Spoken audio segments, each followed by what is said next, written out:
Bonjour à tous et bienvenue dans ce module de formation sur la gestion des facteurs humains.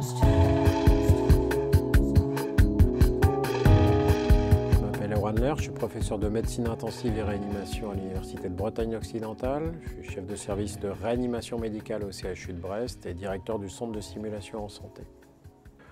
Dans ce module d'apprentissage en e-learning, nous aborderons les différentes notions qui nous permettront de mieux comprendre la chaîne des événements qui conduisent à l'erreur ou à l'accident. Et nous aborderons également les différents mécanismes qui vont nous permettre de mieux contourner cette chaîne d'événements. Les notions qui seront abordées sont bien entendu applicables à tous les domaines de la santé, mais elles sont également totalement transposables et elles viennent d'ailleurs bien souvent des domaines de l'industrie à risque, de l'aviation civile ou militaire, ou encore de diverses activités de loisirs ou d'activités sportives telles que la plongée. Alors le message introductif essentiel est que l'erreur, elle est consubstantielle à l'activité humaine. En fin de compte, nous faisons en permanence et de façon continue plusieurs erreurs sans que la plupart du temps ces erreurs ne conduisent à un événement indésirable. En fait, lors d'une activité particulière, nous sommes amenés à faire des erreurs en continu. Nous pouvons faire jusqu'à 3 à 6 erreurs par heure d'activité. Mais la plupart du temps, cet enchaînement d'erreurs ne va pas conduire à un accident. Alors pourquoi cet enchaînement d'erreurs ne conduit pas à un accident dans la grande majorité des cas? Simplement parce que la plupart du temps, nous sommes capables d'analyser, de comprendre et de contourner ces erreurs. En fait, l'individu apprend toujours de ses erreurs. Il a par ailleurs été démontré que l'incidence des erreurs va également diminuer lorsque l'on passe d'une tâche extrêmement complexe vers une tâche la plus routinière.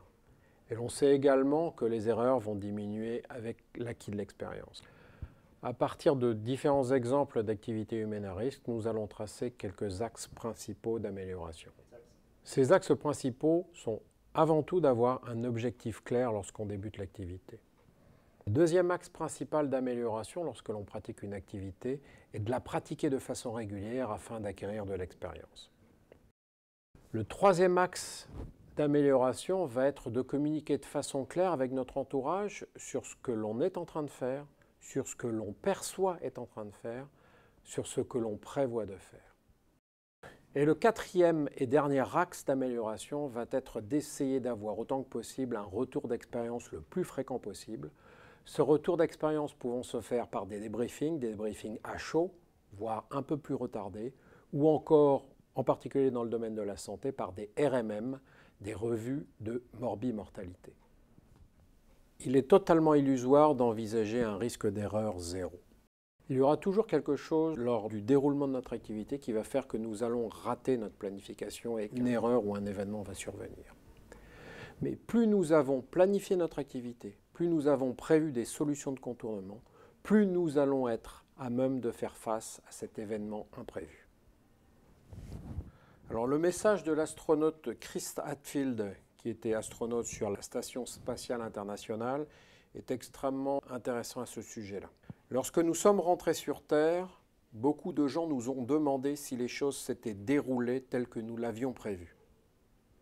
La vérité, c'est que rien ne s'est déroulé tel que nous l'avions prévu.